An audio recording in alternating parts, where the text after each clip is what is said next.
We all know Lat, Menat, Uzza. We know that each of these idols represents a power, a monopolized power, a power that others are deprived of. Uzza is the idol of the tribe that represents the power. Not everyone can worship Uzza. Uzza is ours. In other words, the man says the power is ours. Menat, it is the hub of the financial system. It represents the financial system. Lat represents the religious system.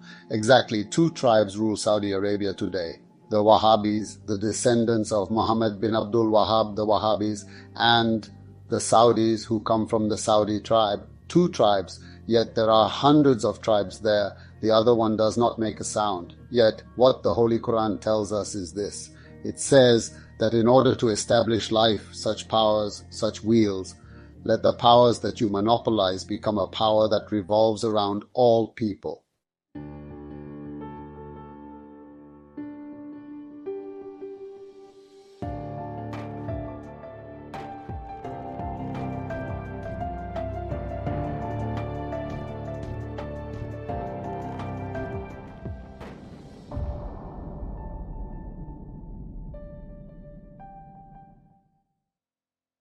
Hello everyone from Istanbul School. Dear viewers, our guest this week is Prof. Dr. Şaban Ali Düzgün.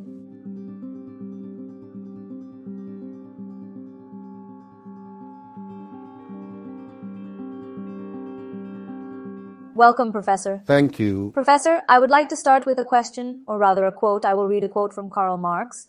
I would like to talk about it. Religion is both the expression of real suffering and the protest against real suffering.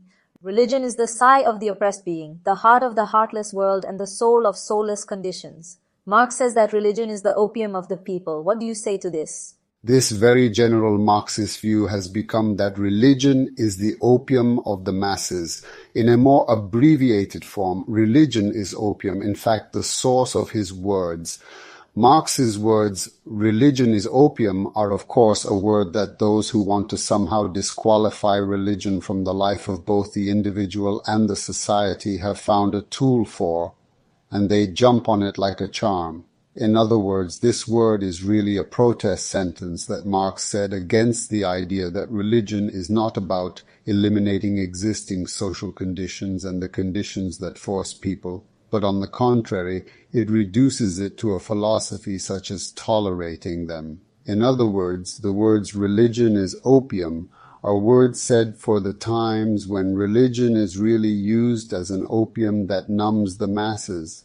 Marx determines that religion is used as opium. Look, he says that religion is the soul of the masses, that is the world, a soulless world. It is the soul of a soulless world. Could you please read it again so that it catches your attention? Yes, let me read it again, teacher. The heart of a heartless world, the soul of soulless conditions. The soul of soulless conditions is the heart of a heartless world. But this is the Marxist theory, if we use its elements, creates a kind of catharsis by cleansing the mind and heart world of the person who intervenes in society with revolution and reforms in his youth. I think we should mention this together with the verse Veruce Fekur in the Quran. Marxist theory is ultimately a theory of society. In the Holy Quran, it pulls the Prophet Muhammad into society from Hira. That is, from the top of the mountain. It takes the Prophet Muhammad from singularity to Mecca, where he is alone, and brings him to the heart of the city known as Qura, which is the center of the region, the mother of cities, and leaves him there. It brings the Prophet Muhammad, the individual, into society. What does it attribute the effectiveness of the Prophet Muhammad, who will act within society to? I am talking about the Mudaththir Surah. When it says to do these, a verse reminds us of this Marxist catharsis theory. Before passing on the verse, it should be said that Marx is a Jew. We know this. And the Jewish culture is called Maccabee. He is someone who knows the rebellions of the Jews, their rebellions against the Romans very well. And Yahweh is a man who replaces the Yahweh or Yahweh of Judaism with the proletariat in his own system. In other words, he is the one who replaces the power of God with the power of the proletariat, the oppressed, the exploited. and he is the one who codes all the stages of the Jewish revolt as a stage of revolution at the same time. He is the name behind the German peasant revolts. So when you look at Marx like this, first of all, what is that idea of catharsis?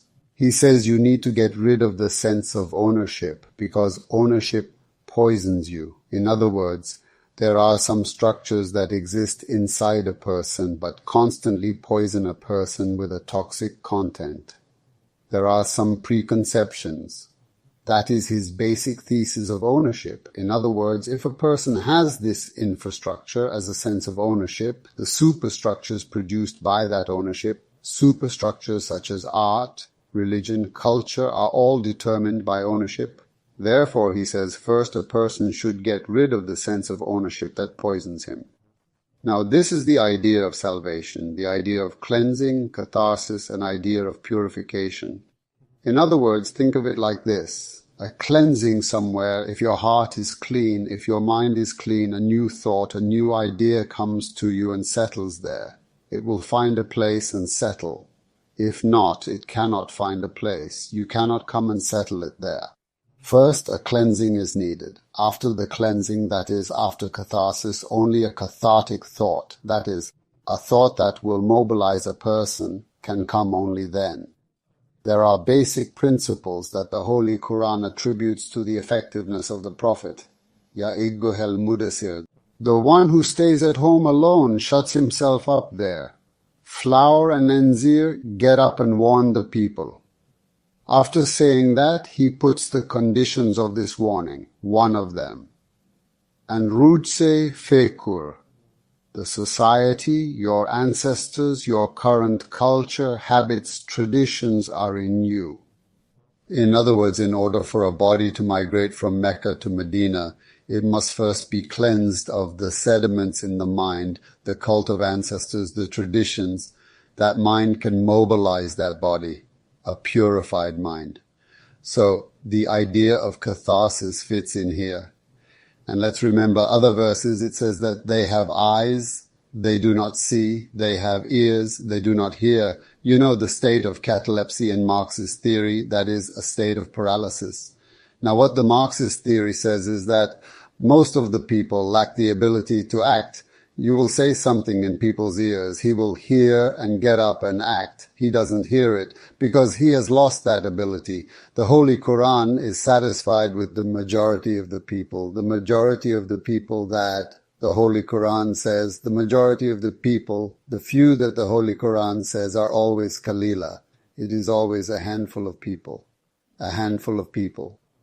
The majority of the rest have a state of catalepsy. They are like paralyzed. You cannot mobilize them. In order to act, there must first be that catharsis, and there has to be a thought to mobilize. Now, what will mobilize people? With what feelings and thoughts will you motivate them? For example, let's say we're talking about the Prophet. I'm setting up a scene in my mind. I say that the Prophet was sitting in his house, and the verse said, Finzir, go and warn people.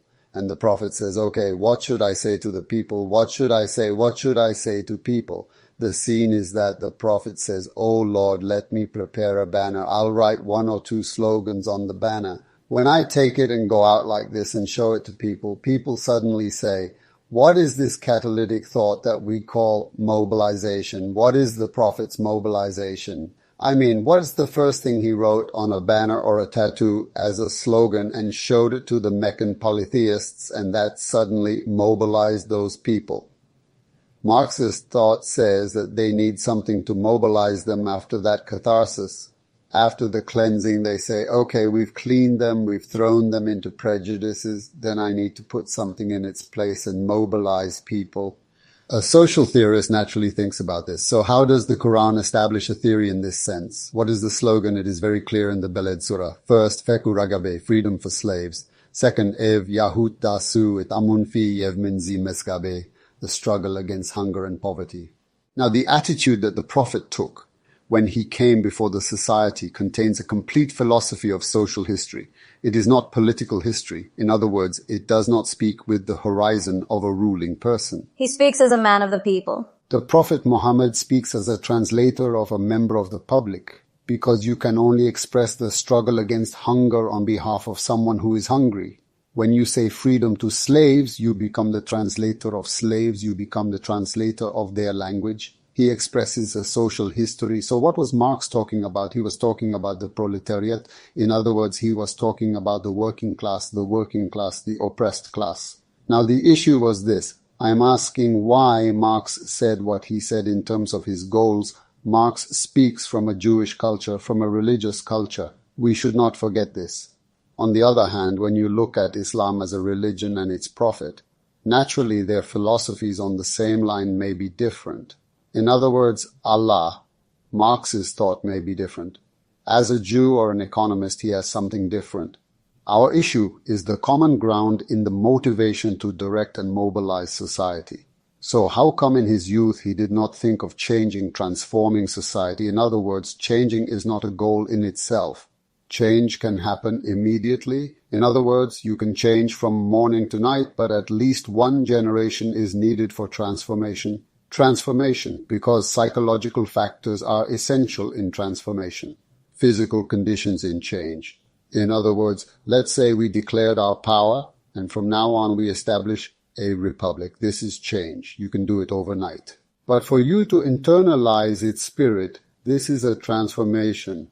It is said that a generation of at least 20 years must pass in change and transformation. Therefore, my basic claim is this. The Prophet changed the companions. He converted a very small number of them. If he had converted all of them, a large number of them would not have fallen out with each other again after the death of our Prophet, as they did in the age of ignorance. Unfortunately, we have to interpret that decadence in this way. Some of them were transformed, a large number of them had only changed. Therefore, how did this society evolve into a locomotive that changed, transformed, and then changed and transformed? Later, on the contrary, we had talked about biopower, which put the masses to sleep. The masses, our viewers will remember earlier. What we call biopower or biopolitics is a letter that aims to strengthen the hegemony of the state, the existence of the state, and the power over human bodies. And how did religion turn into an institution that instrumentalizes religion and the people it addresses without hesitation? If you look at the history of the church, how do you position religion in the West in a positive place in human life? When Marx said religion is opium, here is a very simple example. In the Catholic tradition, there is the concept of purgatory. That is, when a person, a Catholic, dies, they do not go directly to heaven or hell. Where does he go? He goes to purgatory. In order for that person to go to heaven, those left behind must donate to the church. Isn't it a setup? A setup. In other words, the man says, look, your mother and father are gone and waiting in purgatory. He says, if you give him 3 cents, he will go to heaven. Now, your conscience makes you do it. Now, Protestants reject this. Look, Protestants also do not have the idea of purgatory because they say it is abuse. So now Marx says the same thing. He says religion is opium in the sense of a drug. You give opium to a person to ease their pain, to console them. When you give it too much, it kills them, which we call the double effect. Now, the point Marx criticizes is exactly the point he is right about. That is this. Is there a misunderstanding? Is it really like this? That is this. He says that while it is necessary to struggle with the evils that exist in life and eradicate them, religion suggests to the nation to tolerate these evils. Now, if that is the case, the man is right. Evils are ours, as we mentioned when discussing the issue of evil. The evil you call is a person's test. That is true. In what sense? We mean the eradication of that evil. Is that evil a cancerous evil today? It is our job, our duty to eradicate evil and prevent it from standing on top of humanity like a calamity. Otherwise, it happened to me. I will be patient. It is my test. It is not what is meant to be said. Fight it and get rid of it. To fight and get rid of it. To get rid of it. Or wars, massacres happen to us. We will not suffer that. You will record it as an event of history that humanity will never experience again, and it will be over. Now, the religion he is talking about is in the exact opposite position. For example, the idea of fate has always been like this. During the Umayyad period, Hassan al-Basri, namely the Caliph Abdul Malik, personally wrote a letter to Hassan al-Basri. He says, "You say something about fate, we hear it." He says, "Tell us and write it down. What exactly are you saying?" In other words, the Umayyads formulated that we are a government chosen by Allah to rule over you. You have to tolerate whatever we do. Otherwise, you will be going against the will of Allah. And the same thing was first. Constantine, who convened the Council of Nicaea, is himself a king, an atheist, an unbeliever, but he convenes the council to create a convenient form of Christianity, gathers the clergy and says, "Determine your principles, become a state religion." We call this Caesar, papism. In other words, this is a system where the state exploits the papacy and religion to the fullest. Now he says, no king, no sultan will forgive this. If religion is a very convenient, useful instrument, he uses it. Among the useful instruments of the state that Louis Althusser said, there are judges and religion. There are soldiers too. Look, Ghazali mentions this, for example. He says that this is a religion of intermediate burden when he explains it, when he interprets the verses. He says that some of the ulama are conformists. In other words, he says that they act as buttresses to maintain the existence of the government. This is what they attribute to the reason why he left Baghdad in a crisis. In other words, they accuse him of being a constant prop for the government. Omid Safi has not translated it into Turkish, but it is in English. The Politics of Knowledge. He tells this story at length in his book, The Politics of Knowledge. This philosophy, which has been based on not rebelling against a ruler, even if he is a tyrant or an infidel, of religion and religious institutions, of the doctrine of religion, comes here and hits the wall of Marx, who wants to create a revolution, who wants to mobilize the people. Good thing it does. In other words, we can understand this. In other words, our tradition says, why don't you rebel against a ruler, even if he is a tyrant? Yes, the reason is I can understand it. I don't approve, but I can understand it. Because after the Prophet, he lost a lot of blood with civil wars. Tens of thousands of Muslims died for each other. Therefore, this bloodshed must stop somehow. I can understand that, but this is only temporary. In other words, there is a work by Juwaini called Giyasul Umem Min Iltiazu Zulem, which is about how to govern during states of emergency. In our tradition, governing during states of emergency, for example, Ibn Izafa's book Sulvan ul Muta is the same. These people deal with the relationship between the ruler and the ruled during periods of emergency, because it is a crisis period. But we see it as if it's all the time. This is crisis period management. Not risk management, but crisis management. They have fallen into a crisis and are trying to solve it. How do we prevent bloodshed? I understand that, but when he turns this into a general theory, religion comes to mind. When religion is mentioned, we are faced with a definition like a drug substance. This is injustice. In other words, he opposes these idols that we all know. Lat, Manat, Uzza. The Holy Quran criticizes them. So what? But we know that each of these idols is a power. That is a monopolized power. It represents a power that others are deprived of. Uzza is only the idol of the tribe that represents power. Not everyone can worship Uzza. Uzza is ours. So he is saying that power is ours. Menat. It is the center of the financial system. It represents the financial system. Lat represents the religious system. Just like today, two tribes rule Saudi Arabia. The Wahhabis, the descendants of Muhammad bin Abdul Wahhab, and the Saudis who come from the Saud tribe, two tribes. But there are hundreds of tribes there. They are not allowed to approach in any way. Two tribes have monopolized power. One has a religious monopoly, one has a financial monopoly and monopolizes power. The other has no voice. However, what the Holy Quran tells us is this. It says that in order to establish life, these kinds of powers, these kinds of wheels, the powers that you have made into wheels, should become a power that revolves among all people. Here it is said that we are discussing how much democracy allows this. In other words, when you ask the people, But you say that when you ask the people, when you follow the majority, you are also wrong. The verse says that. Why? Because it knows that the majority does not act rationally, it acts with its emotions. You say 2 nice words, I promise each of you 2 keys. When you say a house and a car, this happened in our political history, as you know. People believe with their ears. It is not rational at all. It has no equivalent. Did it find an equivalent? Why? Because the majority is emotional. Then democracy became the majority of the people. Democracy became akrasia. Akrasia, in other words, a bad regime. According to Aristotle's definition, the worst of governments. The reason is because the people we ask do not have a concern such as virtue. They do not have a concern such as truth or righteousness. What is their concern? They have a concern such as, give me 2 keys. So who is the fundamental reason for living wisdom, governance, virtue, perfection, competence collectively, and stepping into the public sphere? What Farabi says in Fusulul Medeni, or what he says in Al-Medinatul Fadla in the virtuous state. Why does the state exist? The state exists to ensure that people become perfect. It exists to complete the deficiencies of each of us collectively, to benefit from each other, to reach perfection.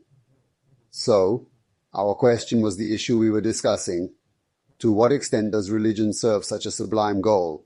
Here is the point Marx objected to. This perfection, which he saw as revolution, in other words, not tolerating bad social conditions and overcoming them. What is wrong with this? In other words, the direction that these prophets also showed us. Change what is inside you, the idea of catharsis. If you change it, Allah will also change your course. He gives you insight in this direction. That is, the Marx there needs to be understood well. And this statement of Marx should not be used as the basis for anti-religion. Marx says the exact opposite. I am trying to express it. If our viewers have a guide to understanding religion, a book, there is a special section in it that I have dedicated to Marx asking whether religion is an opium that puts the masses to sleep. They can see more details there. Okay, teacher. Thank you very much. I thank you. Thank you for your I valuable appreciate it. comments. Thank you. Dear viewers, this week our topic was Prof. Dr. Şaban Ali Düzgün. We talked about whether religion is the opium of the masses. See you in the next episode. Goodbye.